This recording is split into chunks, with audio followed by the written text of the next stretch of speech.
भारत में एक ऐसा कोर्ट केस है जिसने अकेले ही पिछले 30 सालों से हमारे देश के जंगलों को बचाने का काम किया है। आज हम इसी की कहानी समझेंगे। ये सोचने वाली बात है ना, कि कोई एक केस जो 30 साल पहले फाइल हुआ वो आज भी इतना जिंदा कैसे है। मतलब ये सिर्फ इतिहास नहीं है, इसका असर हम आज भी अपनी आंखों से देख रहे हैं। तो चलिए सबसे पहले यही समझते हैं कि ये गोदावरमन मामला आखिर इतना लंबा चला क्यों और आज भी इतना जरूरी क्यों है। जरा इस केस की टाइमलाइन पर नजर डालिए। कहानी शुरू हुई 1995 में, जब टीएन गोदावरमन ने नीलगिरी की पहाड़ियों में हो रही अवैध कटाई को रोकने के लिए एक याचिका डाली। ये एक लोकल मुद्दा था और आज देखिए 2024 में भी यही केस राजस्थान के पवित्र जंगलों को बचाने के लिए काम कर रहा है।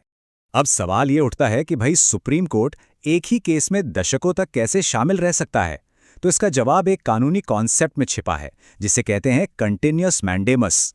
इसको आसान भाषा में ऐसे समझिए कि कोर्ट यहां सिर्फ जज बनकर फैसला नहीं सुना रहा, बल्कि एक प्रोजेक्ट मैनेजर की तरह काम कर रहा है जो लगातार नजर रखता है कि उसके आदेशों पर ठीक से काम हो रहा है या नहीं। अब आते हैं इस केस के दिल पर, वो केंद्रीय सवाल जिसका जवाब इस मामले ने दिया और जो इसका सबसे बड़ा योगदान बन गया। तो बात उस दौर की है जब देश में बड़े पैमाने पर जंगल काटे जा रहे थे और सरकारें कुछ खास कर नहीं रही थी। ऐसे में सुप्रीम कोर्ट ने एक बहुत ही अहम और बड़ी भूमिका निभाई। देखिए, कोर्ट के इस मामले में आने से पहले एक बड़ी दिक्कत थी जंगल शब्द को लेकर ही। तब जंगल बस उसी जमीन को माना जाता था जिसे सरकार ने अपने कागजों में जंगल नोटिफाई किया हो। इसके चलते बहुत से हरे भरे इलाके कानूनी सुरक्षा के दायरे से बाहर थे।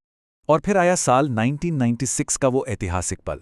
सुप्रीम कोर्ट ने एक ऐसा फैसला दिया जिसने सब कुछ बदल दिया।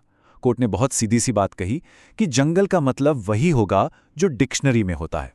और इसमें ना सिर्फ सरकारी तौर पर घोषित जंगल आएंगे, बल्कि सरकारी रिकॉर्ड में जंगल के तौर पर दर्ज कोई भी इलाका आएगा, भले ही उसका मालिक कोई भी हो। बस इस एक बात ने पूरा खेल ही बदल दिया। इसी नई परिभाषा से जन्म हुआ डीम्ड फॉरेस्ट के कॉन्सेप्ट का। इसका मतलब ये हुआ कि वो सभी इलाके जो दिखते जंगल जैसे हैं और सरकारी रिकॉर्ड में भी कहीं ना कहीं जंगल दर्ज हैं, उन्हें अब कानूनी तौर पर जंगल ही माना जाएगा।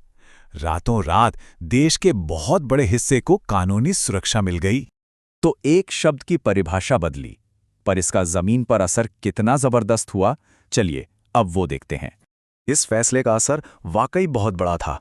कई जगहों पर पेड़ों की कटाई पर बैन लग गया, जंगलों के पास हो रही माइनिंग पर लगाम कसी गई, हजारों की तादाद में अवैध आरा मिलें बंद हो गईं। इतना ही नहीं, जंगलों को दोबारा लगाने के लिए कैंपा जैसा एक बड़ा फंड भी बनाया गया। मतलब ये सिर्फ कागजी आदेश नहीं था, इसका जमीन पर असली असर दिखा।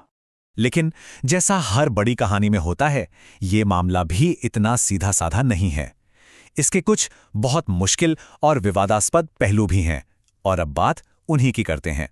इस पूरी बहस को समझने के लिए राजस्थान का एक उदाहरण लेते हैं। वहां ओरण है, मतलब पवित्र उपवन। इनकी संख्या लगभग 25,000 है और सदियों से वहां के लोग ही इनकी देखभाल करते आए हैं। अब गोदावरमन केस के बाद इन्हें भी डीम्ड फॉरेस्ट का दर्जा मिल गया है। और यहीं से एक टकराव शुरू होता है, दो अलग अलग सोच का। एक सोच ये है कि जंगल को बचाने का काम कोर्ट और सरकार का है, मतलब एक टॉप डाउन अप्रोच। वहीं दूसरी सोच कहती है कि ये अधिकार उन स्थानीय समुदायों को मिलना चाहिए जो वहां रहते हैं और उन जंगलों को समझते हैं, मतलब एक बॉटम अप अप्रोच। तो जाहिर है इस केस की आलोचना भी होती है। कुछ लोगों का मानना है कि ये एक तरह का जुडिशियल ओवररीच है, मतलब कोर्ट सरकार के काम में दखल दे रहा है। ये भी कहा जाता है कि इससे जंगल में रहने वाले आदिवासी समुदायों की रोजी रोटी पर बुरा असर पड़ा, और तो और कई जरूरी डेवलपमेंट प्रोजेक्ट्स भी इसके कारण रुक गए। तो सवाल यह है कि आखिर इस केस की विरासत क्या है और हमारे जंगलों के लिए आगे का रास्ता क्या है। देखिए, इस केस की जो विरासत है वो एक दो-धारी तलवार की तरह है। एक तरफ तो ये जंगलों को बचाने के लिए एक बहुत मजबूत हथियार साबित हुआ है, लेकिन दूसरी तरफ ये पावर, लोगों के अधिकार और शासन जैसे बड़े और बुनियादी सवाल भी खड़े करता है। और ये कहानी अभी भी चल रही है, खत्म नहीं हुई है। हाल ही में सुप्रीम कोर्ट ने सरकार को निर्देश दिया है कि वो देश के सभी पवित्र उपवनों के संरक्षण और प्रबंधन के लिए एक राष्ट्रीय नीति बनाए। ये कहीं ना कहीं संरक्षण और समुदाय के अधिकारों के बीच एक संतुलन बनाने की ही कोशिश है।